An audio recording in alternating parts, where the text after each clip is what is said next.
David Lee is turning 28 today. It is awesome. Can we sing happy birthday to David Lee this morning? Can anybody want to sing happy birthday to him? We're going to do it Ignite style. Does anybody remember Ignite style? Yeah. Okay. We have another birthday? It's your birthday too? Do you like being in front of crowds? Can you stand up, please? Here we go. All right. We're going to sing happy birthday real quick because it falls on today, okay? 1, 2, 3. Family. Good morning, good morning, good morning. It is good to see you. It is good to be seen. I see you. See that we have some tissues up on the podium this morning. So one of two things, we either had an amazing women's conference yesterday, or Ethan preached last. It was you. Where is Ethan? Is he in here this morning? So I can pick on him? Oh, he's over there. He's not. Everyone's pointing you out, buddy. We had an amazing endeavor last Sunday. JD did an amazing job. It was awesome. And he started tearing up, and I was so proud of him. He said, Ethan's been up here. It's sticking, buddy. It is so good to see you this morning. Before we get started, this is the time of the service where we just talk a little bit about the finances that we have here as a church and as a kingdom. And I just want to take this opportunity as much as possible. I'm hearing a fan. 1 second here. I'm going to disappear just for a second here. There's a big exhaust fan back there. And that just makes me more tired when it's on.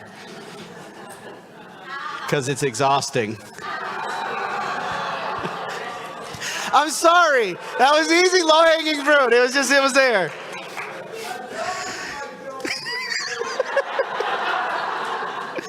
Pastor's message last week was awesome, wasn't it? It was so good. Can I just say something? Listen to him. Seriously, I'm not joking around. Listen to him. It sounds like a punchline, right? But no, really, listen to him. I can guarantee you that man, when he talks about living a life that reflects Christ, that he is one of the most genuine people that I know personally. And I have seen him reflect Christ in his own personal life when it costs him greatly and no one else will know. So when that man talks about reflecting Christ, he speaks from experience and wisdom, and that is something that we need to follow here. So we want to honor Pastor for being an amazing... Oh, don't turn around and walk out.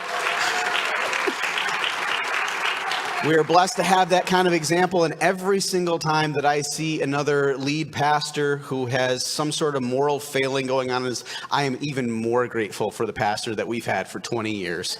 So we are a blessed church.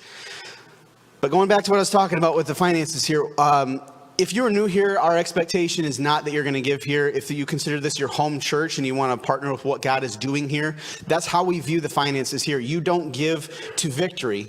You give to God through the church, not to the church. That's what we teach in our Growth Track class. And another thing that we teach in Growth Track is that your giving to this church is an act of worship. It is sacred.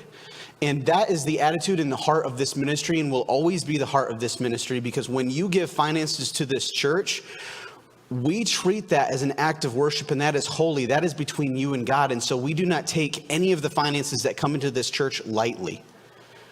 We do everything we can to make sure that we are sowing it into the kingdom, that we're doing what God has called us to do here as a church, because we want to be faithful with your faithfulness.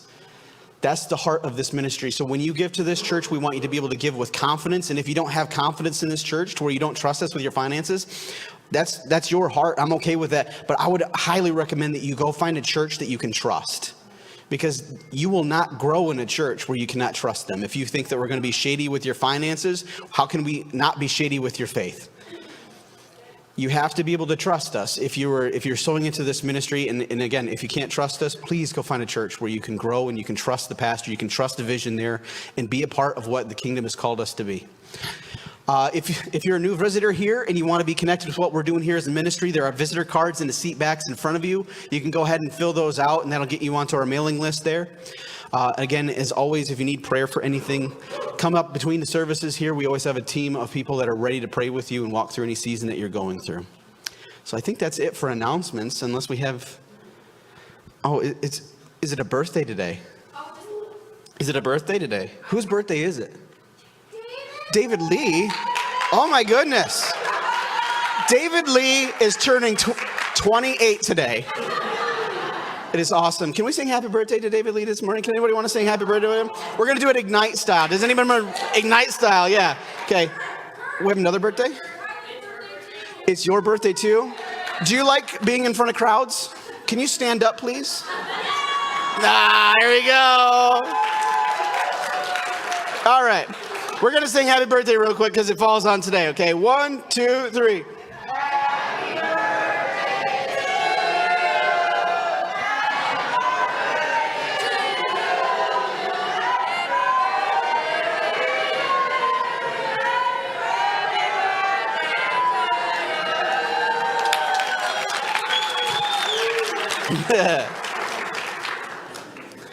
All the people watching on the live stream right now, they're like, I missed out. It's so awesome there. You did miss out. It's terrible. So I am kicking off a series today on the 10 Commandments. I am pumped about this message. I have been sitting on this message for years, quite literally years. I have had this bouncing around in my head, and it's going to be an 8-week series. And normally I don't have an opportunity for series that went on that long, but now I'm in charge and I can do whatever the heck I want. No, he always offered opportunities. But I'm very excited about this. So we're actually going to be starting in Exodus 20. And if you are using one of the Bibles that we have available in the seats in front of you, we do have those Bibles available for you to use for the services. And if you do have a desire to take that Bible home for personal use, please feel free. If your desire is to take them home for eBay use, please don't. That goes back to the financial responsibility of the church. But if you're using one of those Bibles, it's on page 57. So it's a little easier for you to find. Exodus 20. And we're going to be reading verse 1 through 17. But we're going to be talking about the 10 Commandments for the next 8 weeks. And it's also known as the Decalogue. The Decalogue. And what that means is Deca. If you went to school, you understand that means 10, correct? I'm homeschooled, so sometimes I have to look these things up again. But Deca means 10. And then the second part of the word is actually from the root word of logos, which is Greek for word. So the 10 commandments are 10 words from God. Now, these are not the only commandments. If you've read the Old Testament, you understand that these commandments are not the only ones. There's something like 600 commandments or something like that in the Old Testament. But we're going to start in Exodus 20, 1 through 17. And it says, "And God spoke all of these words, saying, I am the Lord your God who brought you out of the land of Egypt, out of the land of slavery. You shall have no other gods before me. You shall not make for yourself a carved image or any likeness of anything that is in heaven above, or that is in the earth beneath, or that is in the water under the earth.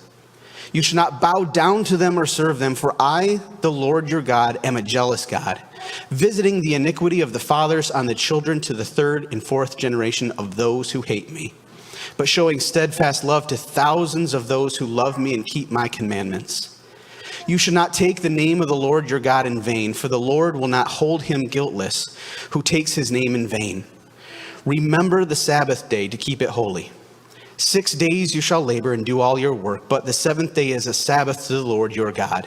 On it you shall not do any work, you or your son or your daughter, your male servant or your female servant, or your livestock, or the sojourner who is within your gates. For in 6 days the Lord made the heaven and earth, the sea, and all that is in them, and rested on the seventh day. Therefore the Lord blessed the Sabbath day and made it holy. Honor your father and mother, that your days may be long in the land that the Lord your God is giving you. You shall not murder. You shall not commit adultery. You shall not steal. You shall not bear false witness against your neighbor. You shall not covet your neighbor's house. You shall not covet your neighbor's wife, or his male servant, or his female servant, or his ox, or his donkey, or anything that is your neighbor's. And so whenever I read these, I immediately read all of these in the voice of Charlton Heston. Anyone else? I was having a good discussion with Pastor Scott yesterday about this, and we were sharing our favorite lines. My favorite line from the movie 10 Commandments is when he's taking the tablets off of the stone wall, and he says, "Written by the hand of God." But he says it like really, really cool and religious. God. You know what I'm talking about? I always love that moment. But most of the time, whenever people think about the 10 Commandments, they think of just a simple list of do's and don'ts. It's a religious attitude that has been very prevalent in the church for a long time. But what we need to understand as believers, as Christians, is the 10 Commandments reveal the heart of God towards his people. When you read it simply as a list of do this, don't do this, you miss out on so much. God was in this moment revealing a greater extent of his heart to his people in this moment. He was providing the foundation of their faith through the 10 Commandments here. It wasn't just a list of do's and don'ts. And when we go through the Old Testament there, like I said, there's like 600 other commandments. The 10 Commandments here are commandments without a consequence. You can read through here, and he's not saying, and then I will strike you with pestilence if you don't listen to me, or I will do such and such if you... This is God revealing his heart to us. They were given to the Jewish people after God had freed them from Egypt, right? After they had crossed the sea there, and they were out in the wilderness, they're on Mount Sinai, and God gives them these commandments. And he was revealing his heart to his people. And this is what I feel like he was saying. He says, I have set you free. I have first set you free. Live this way to experience life the way I intended. That was the first thing that he did. He sets them free. And then he says, live this way to experience how I intended you to live. Because you have been living in the darkness for so long, I want to just expose you to the light. I want to expose you to the life that I have designed you to live and experience in me. I saw a great phrase that highlights what the 10 Commandments are. And it said, how to walk in love and holiness. It's like, if we're going to condense what the 10 Commandments are right there, that is it right there. How to walk in love and holiness. And when living by the 10 Commandments, sometimes, we can look at the commandments of the Old Testament and we think, okay, wow, that's quite a high standard here, but it's worth it because if I do this, then I'll be blessed. Which isn't false. When you live according to the will of God, there's a blessing that's always attached to that. But we need to understand that with the 10 Commandments, as we apply these things to our life and we live out these commandments in our own life, it's not a supernatural blessing. It's realigning our life to the original plan, to live in the original blessing. The way that God has designed things to be. It's coming back into alignment with his will for our lives. And like I said, there's over 600 commandments in the Old Testament, but it's the first 10 here that set the tone and expectation for the rest. If you do not understand what the 10 Commandments are, if you do not see the heart of God in the 10 Commandments here, you read the rest, and like a lot of people, you walk away scared of God. How many of you have ever had that experience before? You read the Old Testament and you read it in the wrong light, and you're like, whoa. As we're going, we have, Mother's Day coming up, and then right after that, Father's Day. I was just thinking about this week, the weight of the responsibility of godly men in the world today. Because I've talked to so many young people who measure God by the standard of their father. It's not my message here today. What a responsibility, men. We need to step up to that. But with the 10 Commandments, as we're going through that in the next 8 weeks, we need to understand who God is so that as we read through the other commandments that are in the Old Testament and we learn these things, we're measuring it by the heart of God that we see here. that he wants good for our life, not just punishment. He wants blessing and increase in our life, not just us living by a strict set of rules. These 10 commandments, they are about relationship. It's not just a set of rules. It's not just telling us what to do and what not to do, because the first 4 commandments, they actually deal with our relationship with God. And then the last 6 of the 10 commandments here, they deal with our relationship with others. So as we've got an overview here, let's look at the first 2 commandments, because this is where we're going to be spending some time today, is in the first 2 commandments. And that's in Exodus 20, 1 through 6. So you should still have the verse there.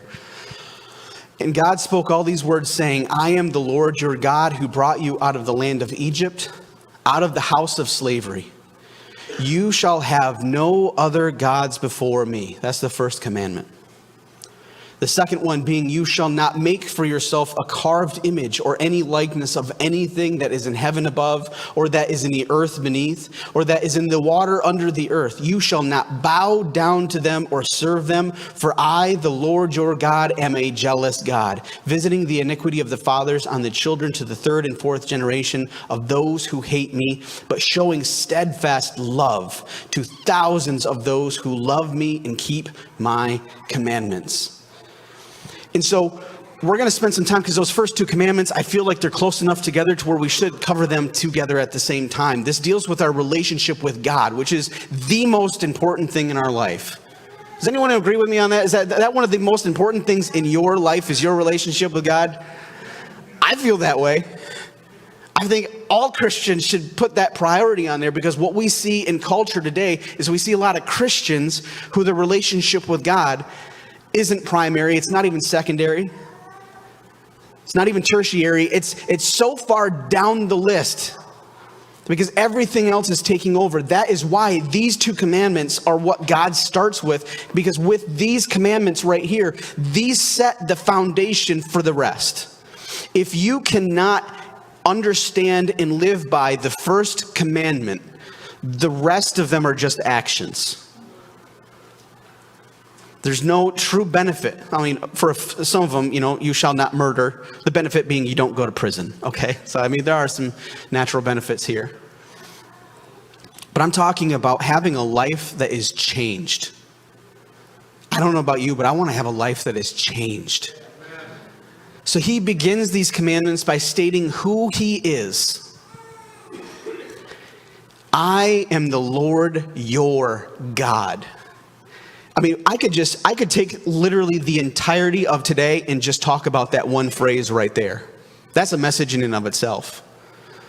I am the Lord, your God. How often do we reflect on that?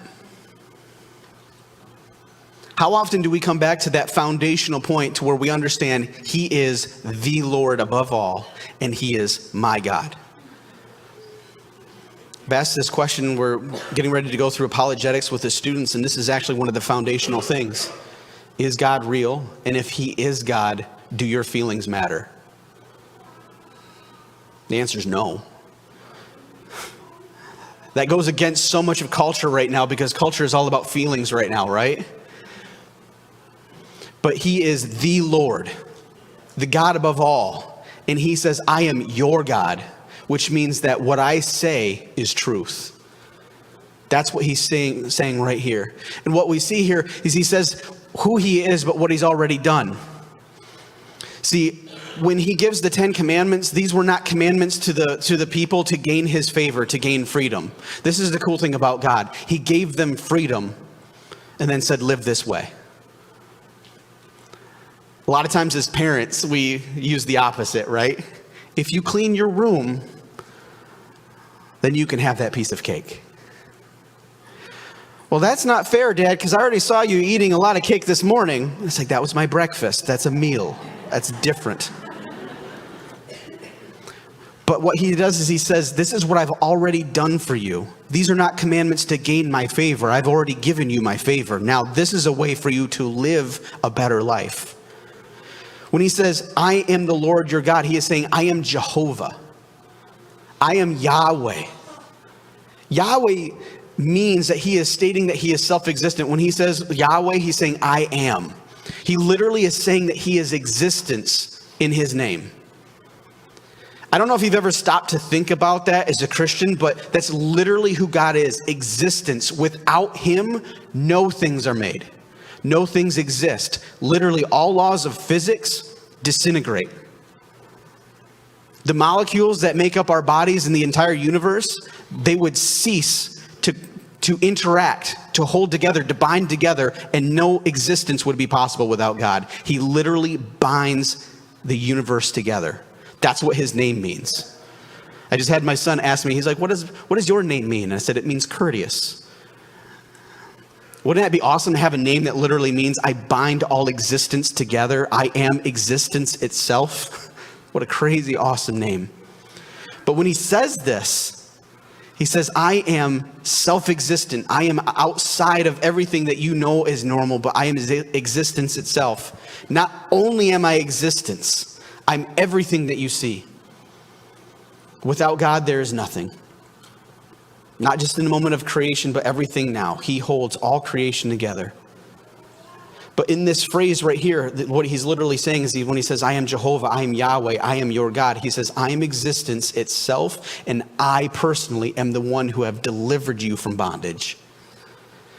And what is cool is what he has said to these people here before he gives them the 10 Commandments is still the same thing he says to us every day. I am existence itself, and I have delivered you from bondage. And if we could please put your phones onto a silent mode, if you could please. Thank you, I appreciate that. And one thing that we see here is that salvation precedes obedience.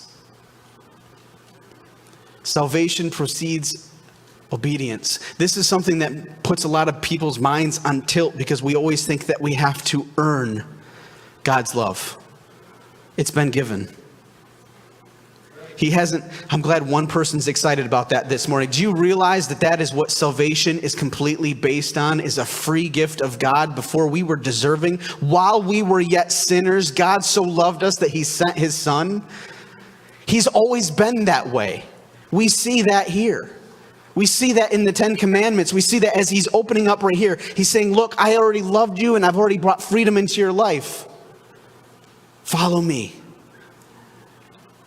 See, no strings attached. They continuously walked away from God after this point. They had free will to make their own choices, but they also had to have the consequences of it. But God says, I loved you so much that I set you free already. And so we go on to the first commandment here in Exodus 20, verse 3, and it says, you shall have no other gods before me. You shall have no other gods before me. This is such a simple phrase, and there is so much depth to this in our own lives. This is the foundational commandment for everything else. And so sometimes people, they read this. I went through a bunch of different other translations. They all use the same word mostly, to where it says, you shall have no other gods before me. And so some people get confused by this. And they say, oh, well, I'm going by the English language. Remember what I say about the English language? It's quite lacking when it comes to a lot of theology in the scriptures where we need to dig into original intent.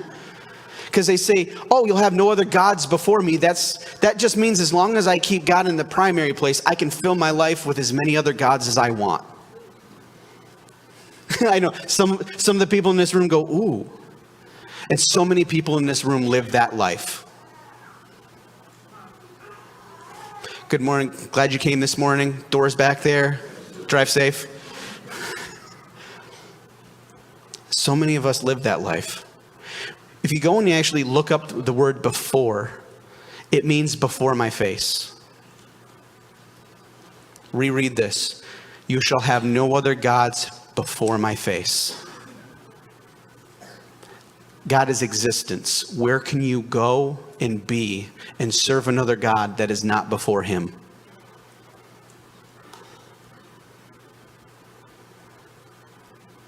This isn't a question of priority, it's a question of supremacy. You will have no other gods before my face. Another word that is translated here is it says beside. You will have no other gods other than me. We see this in Deuteronomy 4:35. To you it was shown that you might know that the Lord is God, and there is no other beside him. There is no other beside him. Now, looking historically, monotheism is not a brand new concept to the Jewish people. However, they're the ones that brought it to completeness. You can see it in a few other cultures to where it got started, but it was really in Judaism to where it really took off and it got established. And when you look back historically, you can see that there are other people, other cultures to where they experienced God and they knew that God is one, that he is the only God.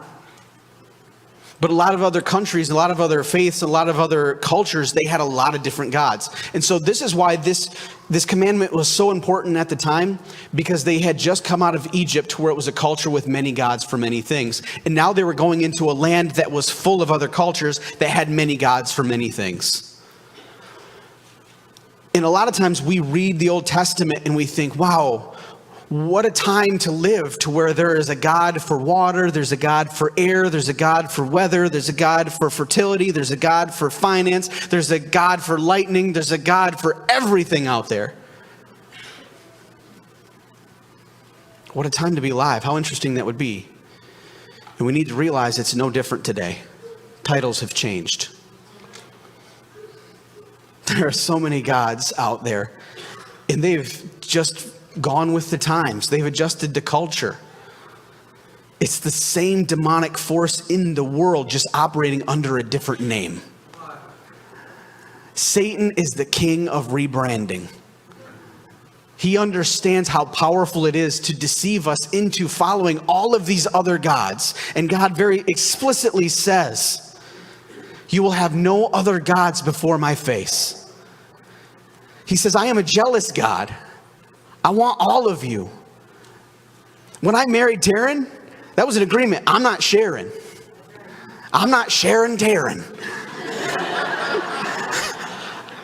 I need that t-shirt. It's going to be so good. And you know what? She's not sharing me either. We're walking around, a woman gets too close, she eyeballing her like, I'll rip out your wig. That's a healthy relationship right there. It's always crazy. We can see spouses that are like that operate toward they're jealous and they're like, I'm not sharing you with anyone. And we're like, oh, how cute. But then when we think about God saying, I'm a jealous God and I will share you with no other thing. And people get an attitude about it. All right, that's my opinion. You're welcome to it. God is unwilling to share. We weren't designed to operate otherwise. We were designed to operate in relationship with him and no other God. Jesus himself kept the first commandment, which lends a lot of weight to it, in my opinion. We see this in Luke 4:5-8. This is when Jesus is being tempted in the wilderness, and the devil took him up and showed him all the kingdoms of the world in a moment of time, and said to him, to you I will give all of this authority and their glory, for it has been delivered to me, and I give it to whom I will. That is an important phrase that I think a lot of Christians do not think about. When we get jealous of a lot of successful, famous people, Satan said, it has been all delivered to me, and I give it to whom I will. We need to be careful who we follow. This is the phrase I want to highlight here. If you then, this is Satan talking to Jesus, will worship me, it will all be yours. I want to say this, misplaced worship almost always comes with a promise. Your life will be better. All you have to do is bow down and worship this. Your life will be easier if you bow down and worship this. You will be more successful if you bow down and worship this. You will be happier if you bow down and worship this. Make this your God and things will change for you. Misplaced worship almost always comes with a promise. And I can guarantee you it is never worth it. But Jesus answered him with the word, and he says, "It is written, you shall worship the Lord your God. In him only shall you serve." God only shall you serve. This is also in Deuteronomy 6:5. I have been using this verse so much. This is the heartbeat of God here. You shall love the Lord your God with all. Everyone say all. All your heart, with all of your soul, with all of your might. When I read this verse, it leaves nothing left. There is no room for any other God in my life when I serve the Lord my God with all of my heart, with all of my soul, with all of my might. This is an ingredient that has been lacking for so long in the modern church, and I can guarantee you right now, if you look at the church today, God is breathing this concept back into his church. You will serve me with all of your heart, with all of your soul, with all of your might. And a lot of Christians are discouraged by the darkness that we see in the world right now. And I can agree, it can be discouraging because you see the evil that is out there and you're saying, how do we live against this? You don't. You live above it. What is happening in the world right now, I can guarantee you, is part of the plan of God, because he is lifting his hands in areas to allow the evil to be seen and for his people to be easily distinguished from the world. There has been a long season to where the church could blend easily and be comfortable. That season is ending. You will know who that person serves. You know who their God is, or rather what their God is. Christians in here, it is getting harder to hide, and I thank God for that. You shall serve the Lord your God with all of your heart, all of your soul, and all of your might. In Matthew 6:24, it says, no one can serve two masters. And how often we try. No one can serve two masters, for either he will hate one and love the other, or he'll be devoted to one and despise the other. If you have a Bible that you can draw in this morning, underline devoted and despise, because that is so key to this scripture. He will be devoted to one and despise the other. I want to say this to every single person in here, especially the younger generation that is in here this morning. Choose this day who you will serve, because you will despise one and be devoted to the other. I see this so strongly in the younger generation right now, to where you say that you're a Christian and you despise the thing of God.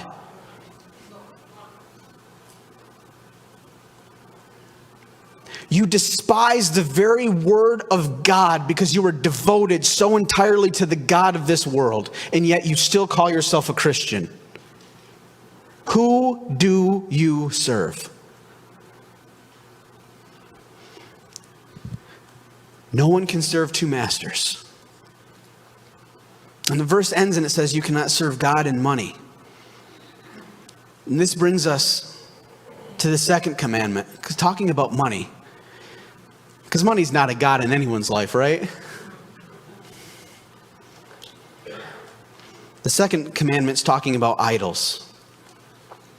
We have to look at this through the cultural lens as well. In Exodus 20:4-6, and it says, you shall not make for yourself a carved image or any likeness of anything that is in heaven above, or that is in the earth beneath, and that is in the water under the earth. You should not bow down to them or serve them, for I, the Lord your God, am a jealous God, visiting the iniquity of the fathers on the children to the third and fourth generation of those who hate me, but showing steadfast love to thousands of those who love me and keep my commands. The main thought here is it's talking about that we're not to worship anything created. Now, culturally, when you look at this scripture, they are going into a land to where they literally build idols. statues, altars,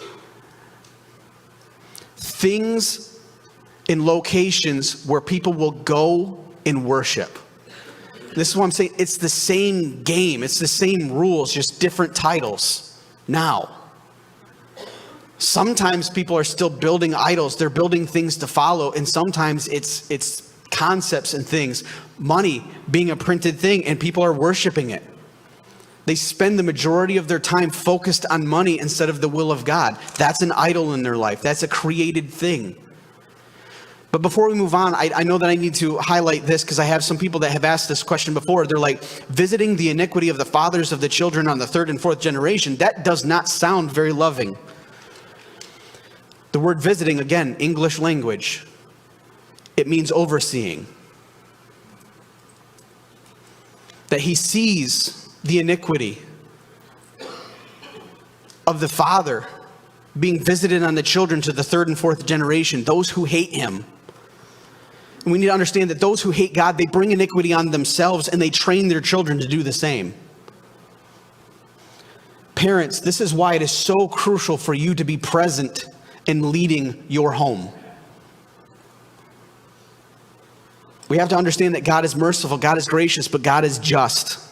He looks at your life, and just because your father hated God and you were trained to do that, he doesn't overlook your hate of God. That's what that means. But going back to idol worship, we need to understand this about idols. When an idol is worshiped, all faith and hope that is meant for God is placed on a created thing. Understand this concept. Idol worship is when you place your faith and hope that is meant for God on a created thing. When you use that standard and you look at your life, you will start seeing so many things popping out.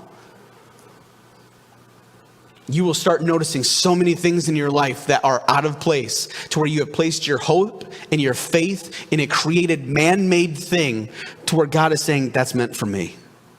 This is why this reveals the heart of God. God is not saying this to be mean and controlling. He's saying, look, I have designed you to rely completely on me. And you are wandering away. Look what happens when you wander. Stay with the Father so I can protect you, so that I can guide you, so that I can love on you in your life and bring you to something that is way better than you can create on your own. Yet when we stress out, going back to that verse, you cannot serve God and money. When we stress out, when things get difficult in our life, what is the number one thing that most people turn to? Finances. You can solve a lot of things with enough money, right? So many people's lives have been twisted and changed, and even more in the culture now with inflation, right? Thank God for inflation.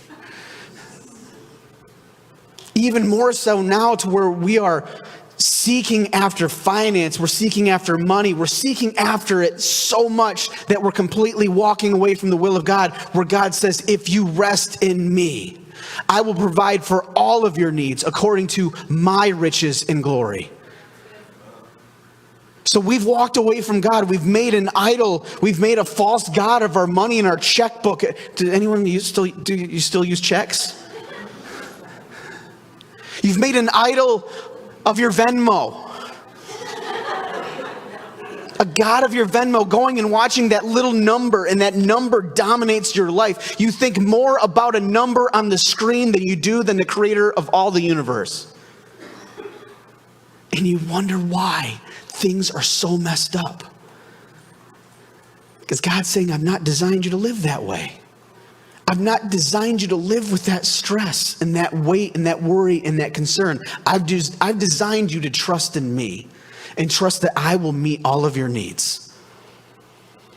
So let's talk about some examples of modern idol worship, because I feel like you guys like me too much.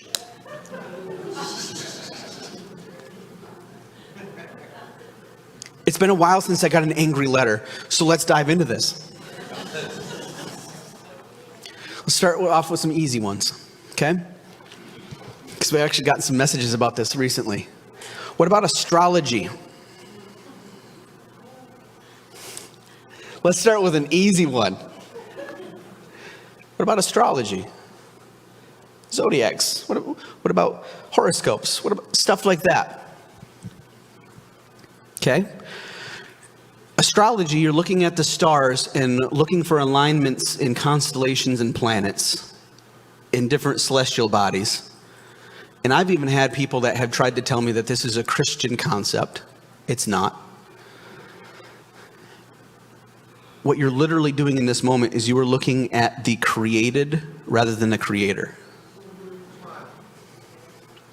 What you're doing is, let's imagine that you have a very difficult choice in your life to make. And in order to make that choice, you have to get immediate information that is up to date and current with global situations. And to make that choice, you decide that I'm going to wait for a letter to arrive in the mail.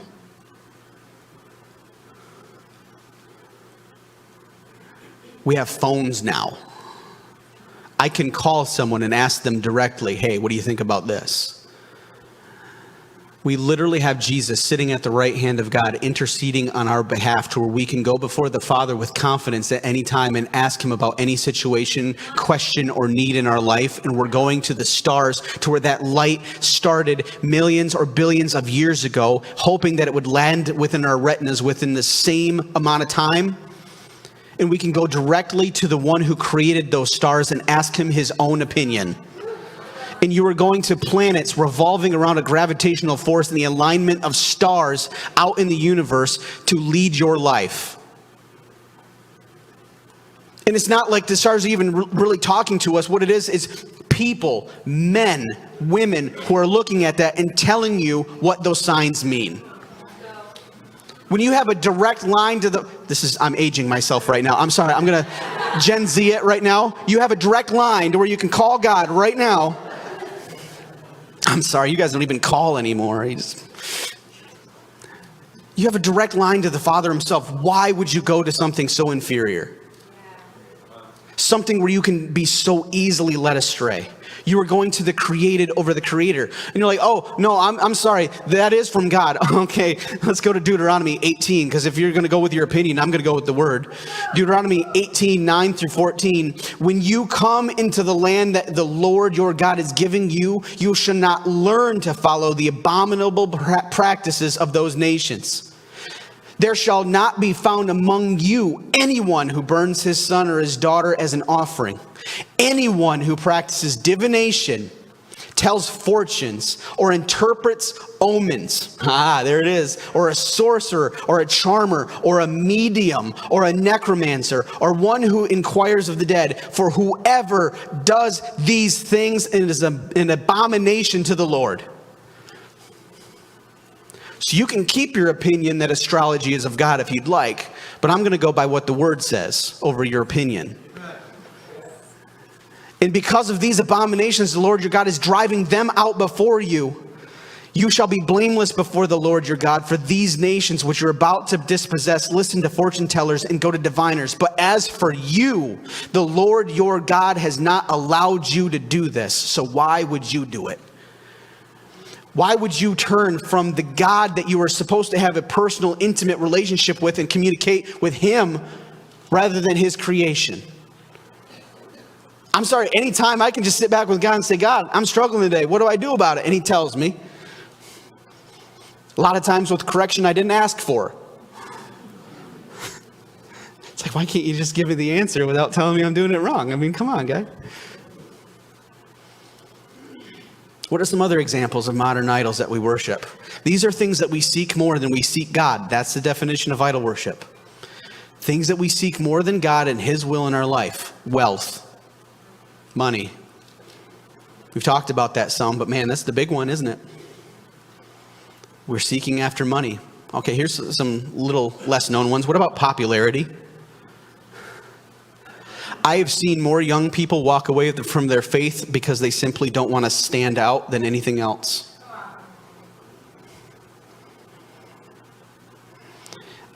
If you're a parent right now and you have a younger person that's in schools, you understand, but some of us, we don't understand the level of attack that our young people are under right now. That's why when our children are young, we need to raise them up in the way that they should go so that when they're old, they will not depart from it. We need to give them the tools. Parents, equip your children in apologetics so that they understand not just what you believe, but what the truth is and why it's truth, because they will be under attack in their schools and they will have a choice. Do I stand for truth or popularity? And right now they're ill-equipped. So you know what they're choosing? Popularity. What about sex? Wow, room just got quiet on that one. Everyone's like, what about it? That's another thing that dominates a lot of people's lives, to where they seek physical gratification way above anything else that God has for them. I was just having a conversation with some people this week, and we were talking about the different demons that are still manifesting and evident in culture today. And when we talk about sex, we're not just talking about sex with other people and relationships in that fashion. We're talking about the entirety of the subject. And I said, it's crazy that a lot of people don't realize, a lot of men and women don't realize that as they're at home by themselves watching pornography and satisfying themselves after, that's demon worship.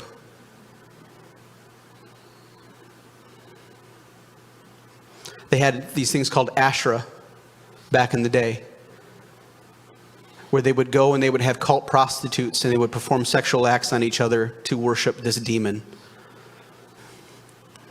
See, stuff like that, we think that that topic is something that, well, it's not hurting anyone else, it's hurting you. And it hurts the heart of God, because you are worshiping something other than God. What about business? Oh, I'm not going to touch on that one. Our business, our work, our jobs take so much of our time in our life that we give God what's left.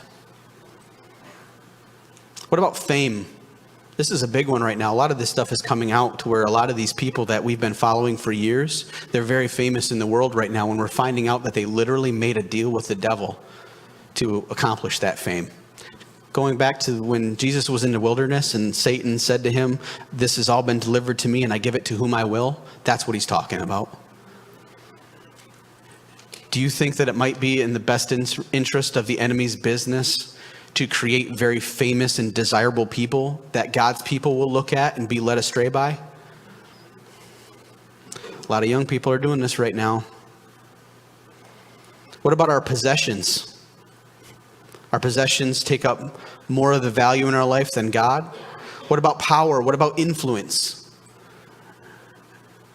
This is a huge thing right now. I've warned a lot of Christians about this, and I'll keep doing this. Instagram is such a dangerous thing for pastors, for people in ministry. So many of these pastors, they get so full of themselves and they start getting influence and power and a following online. They start thinking more of themselves than they should, and then they fall into temptation and sin because they've stopped following the Creator. They followed the created. They've elevated themselves above God.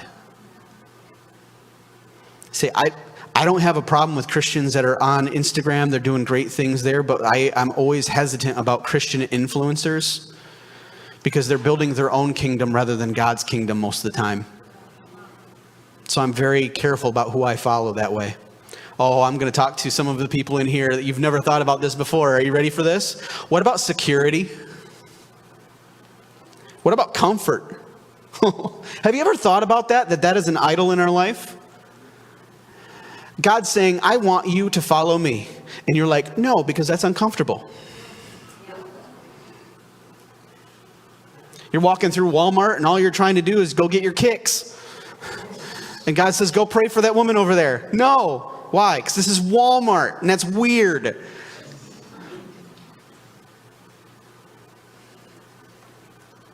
What about our children?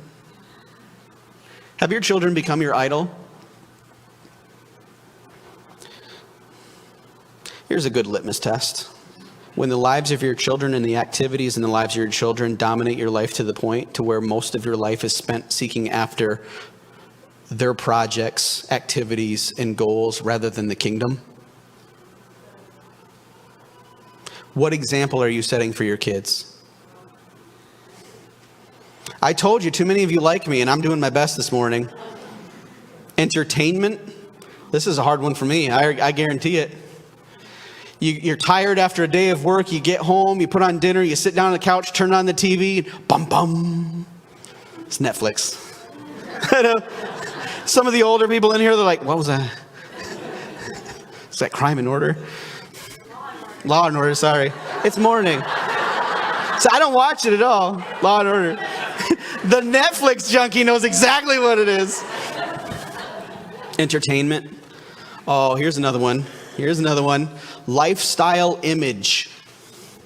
I need some more time for this. Okay, lifestyle image. I always enjoyed this when I was a youth pastor, and this is legal now, so I can talk about it. I used to talk with the students about their pot identity. You know what I'm talking about with pot identity?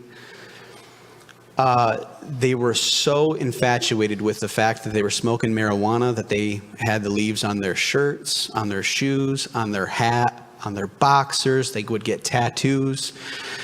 Their entire life and self-image was based on smoking a plant. We laugh. What is that lifestyle image that you follow? Is it a pot leaf? Is it a brand logo? Is it displays of your wealth and success? Oh, here's a good one that's going to make some people angry. Is it a rainbow?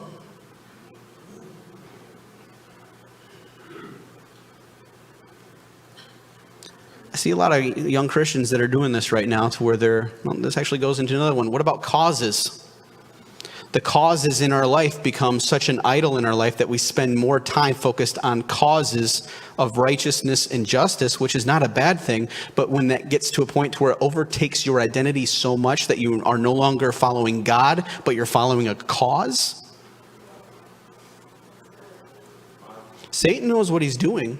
This is what I said about the younger generation. They have the capacity for a greater Christ-like love than any other generation that we've seen before. And so what Satan has done is he has taken it and he's twisted it with causes to where they know these people should be loved, respected, and cared for. And so he's used these causes and he's twisted an entire generation to now hate his word. Because Christians, for a while, we did a really poor job of loving others. Here's another one. What about the church? Is the church an idol in your life? This is something that I have to protect my heart on all the time. Because I can serve the organization of Victory more than I serve the God of this church. Very easily. You can always tell when someone's idol becomes the church because they get mad at the church and leave.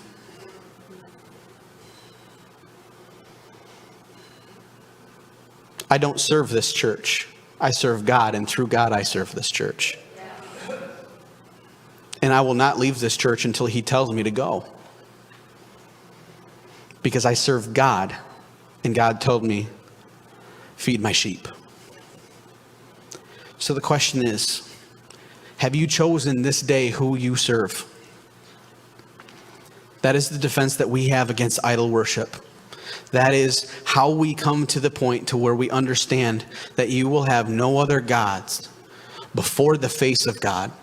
That you will serve God with all of your heart, with all of your soul, with all of your strength. That you will have none of these things that we've talked about this morning as priority in your life. And what you're saying is, God, whatever the will is that you have for me in my life, that's the way that I live. I will serve you. And if you have called me into this area, I will go. If you called me into this area, I will go. If you call me to stay, I will stay. But whatever you tell me to do, that is what I do. Because you have my heart and everything in it. That is the choice that we make when we give our hearts to Christ, is we say we've given our lives completely, and no other God, no other false created idol will ever have any position in our life to detract us or distract us from the things that God has for us. Lord, I just thank you so much for this morning. And Holy Spirit, I thank you that you've been preparing our hearts all week, all month, all year for today. that you will highlight the idols, the false gods in our life that we need to let go of and walk away from, so that we can be in a closer, more personable, more intimate relationship with you than ever before. That you will just remove all distractions, that we will not be pulled to the left or the right, but we will stay on the narrow path, the righteous path that you have called us to live by. I speak safety and protection over every single person that is here. And I speak protection over the seeds that were planted today, that they will bear much fruit. Amen. Love you guys. Thank you for coming this morning. See you next week.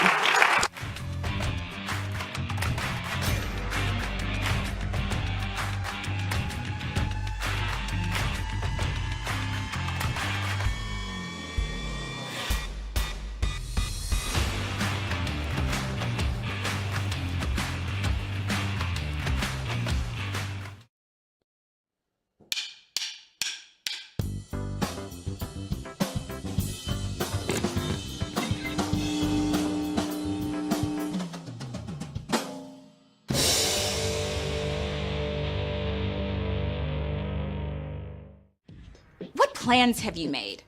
Maybe you've got a plan to finish all your veggies so that you can get ice cream. Yum. Or maybe you have a plan to clean your room so that you can find your favorite stuffed animal. Some plans take a little more commitment. Like maybe you want to get stronger for soccer tryouts by running and doing jumping jacks every day. Whew. Or maybe you plan to learn guitar by practicing 15 minutes every day. Those are all great plans, but they won't go anywhere unless you stick with it, follow through, do the work. And one of the best plans that you can make is to show love to others as you practice kindness and share your time. That's how true friendships are formed. But there's one relationship that's more important than any other: your friendship with God. You can know and spend time with God, just like any good friend, but it won't happen by accident.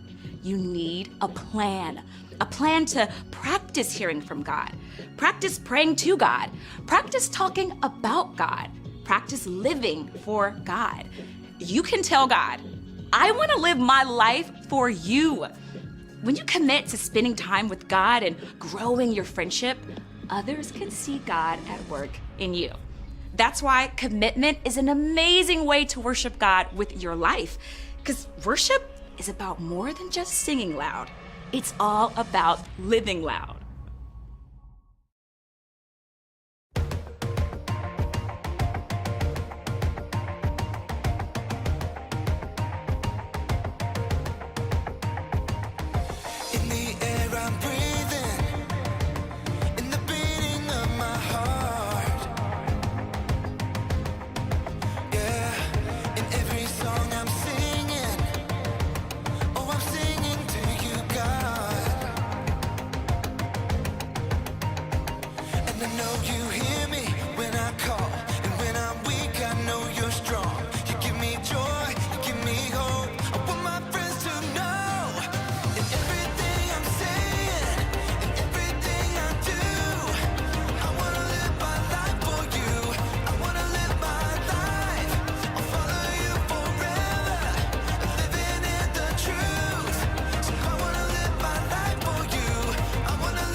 Chugga chugga!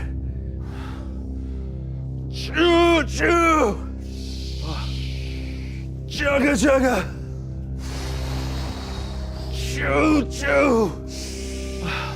What are you doing, Brandon? I'm in the middle of a competition. It's called an Ironman. Oh, it's pretty brutal. Looks like it. What about you? Chugga chugga! Choo choo! Chugga chugga! Choo choo! I'm training.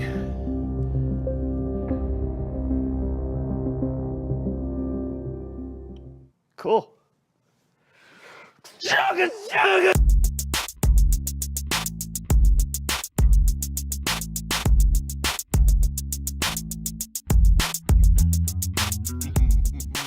Welcome to the So and So Show. I'm Brandon. And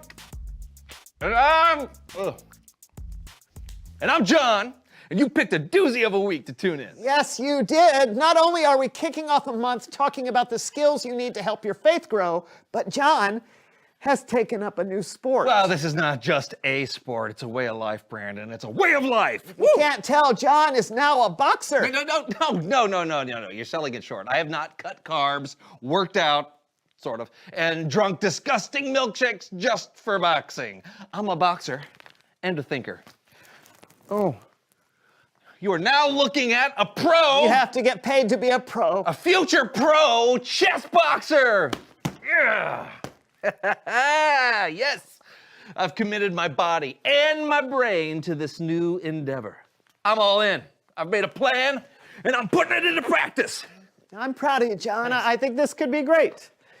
So this is an actual thing that people do, like with coat racks for pieces and stuff like that. I didn't do a ton of research. I just saw the words chess, boxing, and knew I had to try it. Okay, so how do you play? Oh, well, I figure we play chess like normal, and when two of the pieces run into one another, they box. Oh, that sounds violent. Are you sure that's how it goes? Of course! Probably. I took a class online. I've got an instructor and everything. Look.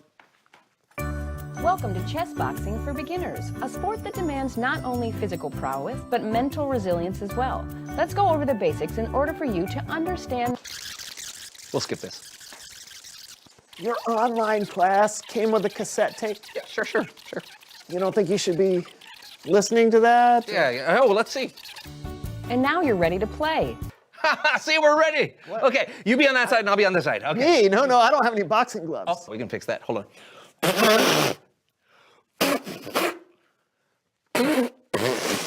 Hey. Oh. Okay. Thanks.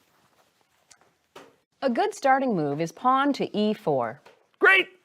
Now, which one's a pawn? Are you serious? You don't know what a pawn is? You have to listen in class, John. No, chess is hard, Come on, John. I'm kidding. I know what a pawn is. All right. It's...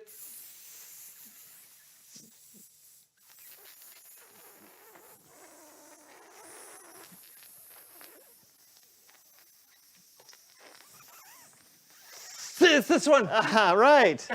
Okay. All right, and boom. Is that e4? I don't know. Your turn.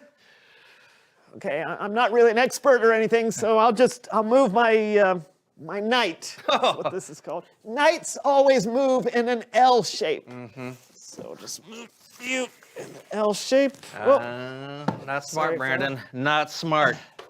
If your opponent opens with their knight, try the Sicilian defense. I got you now. I so got you. And what's the Sicilian defense? I have no idea. I'll just move this one. No, all right. Can you do that? Just did. All right, let's box. Come on, knight.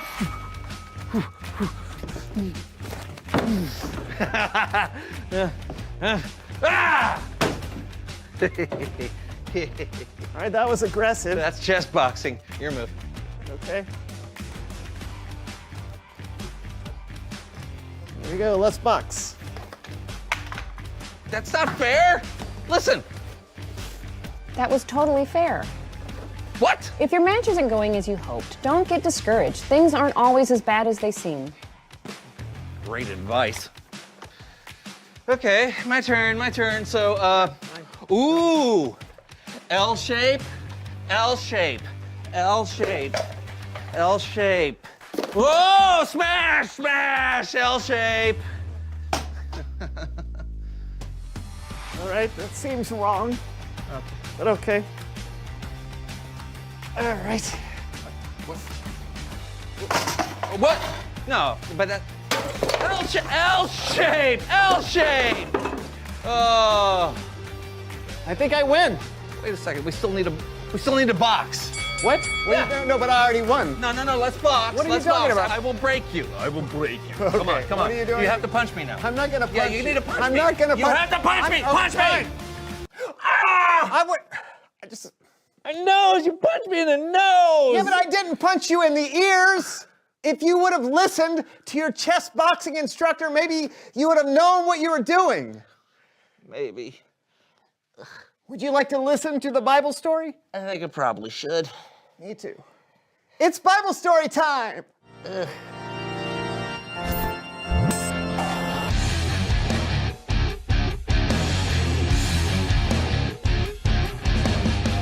That was quite a start to the month.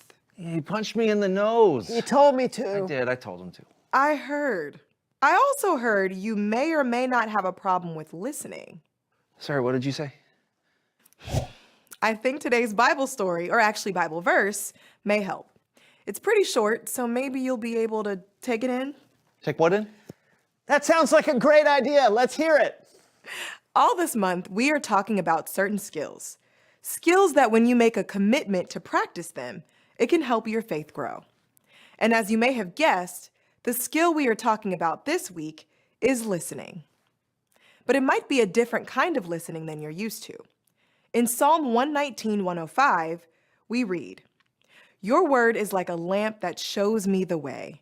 It is like a light that guides me." Now, when we read this verse, what was that? It's time to break down the verse with Coach Scooter Sharp. Oh, this should be fun. All right, team. Are you ready to analyze, scrutinize, and investigate today's Bible verse?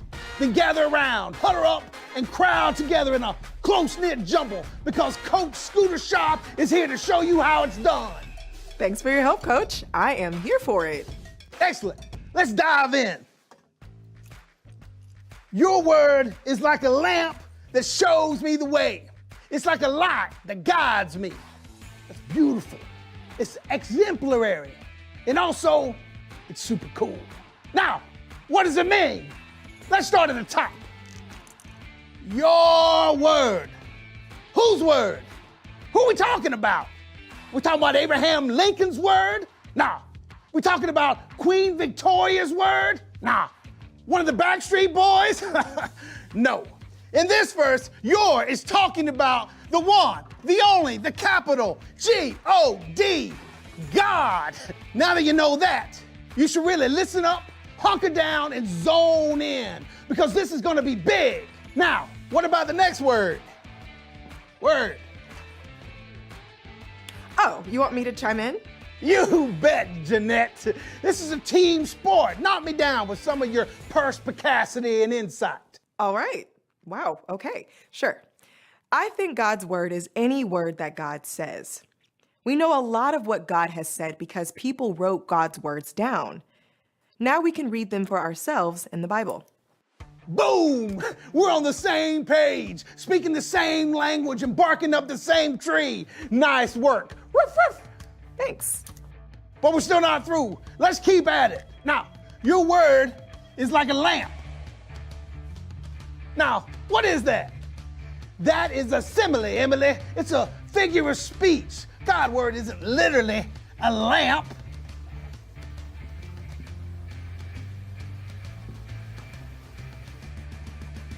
Now, when you read and listen to the words God has said, it can help you see where to go and help you know how to make the wise choices. It can be like seeing the light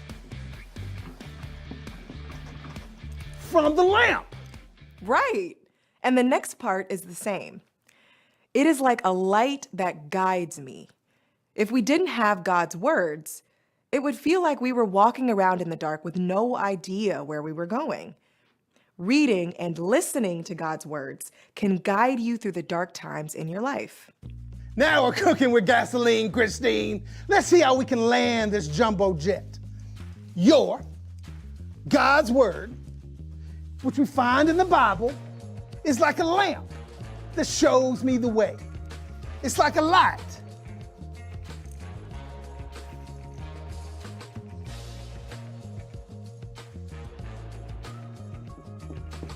that guides me. So when we read the Bible, it can be like we're hearing from God, and it can help us navigate, operate, and maneuverate through this crazy life we're living. I love it. What do you say we put this verse to the test with some real-time plays? I think that's a great idea, Coach. Let's look at another verse in the Bible and see how it can help show us the way. In Ephesians 4:32, we read, "Be kind and tender to one another. Forgive one another, just as God forgave you because of what Christ has done." No problem, Boblin. Let's say your little brother, Xavier, got past your defense and into your room, where he took your favorite toy and accidentally threw it out the window. Boom. Now, that would make me angry. But you have a choice to make. You could make a no little brother sign, stick it on your door. You could double up your defense, or you could put barbed wire around your door, or you could even build a moat there, or you could put a sprinkler system in there to get him all wet when he runs in there, or you can listen to what God says. You can remember what Jesus did and how God forgives you. Then,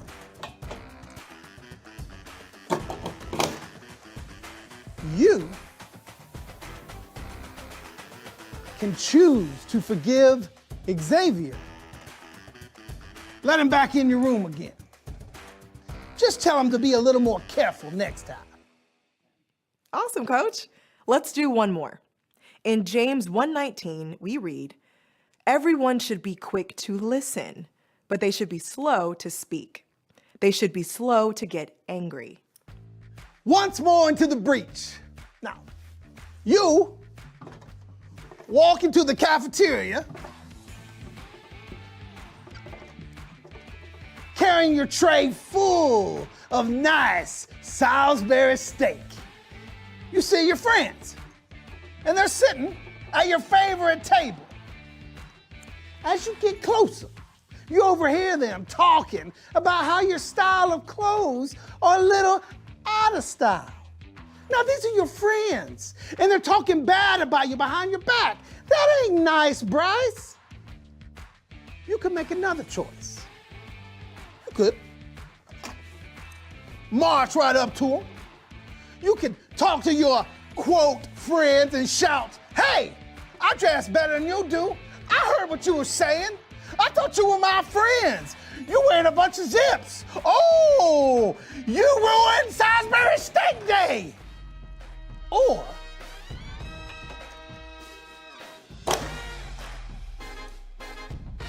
you can hear what God says. You can be quick to listen.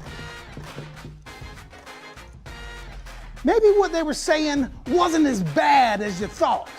Or even if it was bad, you could be slow to get angry. Tell them how they made you feel and sit down and enjoy yourself a nice plate of Salisbury steak. That's terrific, Coach. Thank you so much for your help today. That's what I do, Lisa Rule. Now let's get out there and reign victorious. So just, do our best. Go team! What'd you think, fellas? So it seems like listening is important. Definitely. When you don't listen, you may not know where to go or what to do. It's easy to lose your way. Or you can get punched in the nose. That's certainly true in chess boxing, but in our lives, we should listen to God's words because God loves us and knows what's best for us. And know this, hearing from God is a skill you develop over time. It's something you have to be committed to and work on. Oh, thank you so much. We are listening to you. Listening to who? John. Yeah, I'm kidding. I'm kidding. I heard everything. Hearing from God is a skill you have to work on. You got it. I'll see you next time. Great lesson. Yeah, it sure was. You know, but I do have a question. Oh, then reveal the question. How can you hear from God? Well, one way is to have a quiet time set aside to spend with God. Sometimes I read the Bible, sometimes I pray. But the important thing is to take time to focus and listen to what God might be trying to tell me. And that can look different to everyone. Some people like to get out in nature or listen to music. I sometimes put Bible verses in places where I can see them throughout the day. Oh, that's great. So what about you? How can you hear from God? Talk about it together, and we'll see you next time on Rematch! Woo! Stop. Oh! Ah! Oh! Oh! The So-and-So Show. Oh, you weren't wearing your mouthpiece. Yeah, it's my tooth. Where did you say your grandmother got this? I think on an expedition, archaeological. I mean, it's not worth like a ton, though, right? I mean, not when it was originally made, no. Here we go. Yeah, that's good. That's good. Here, it's getting it. Yeah, that's it. That looks right. Yep, that's perfect. Hold on. Oh, careful. Nope, I got it. I got it. See? Look at that. Oh, oh. I don't think Grandma's gonna. You don't think she'll notice?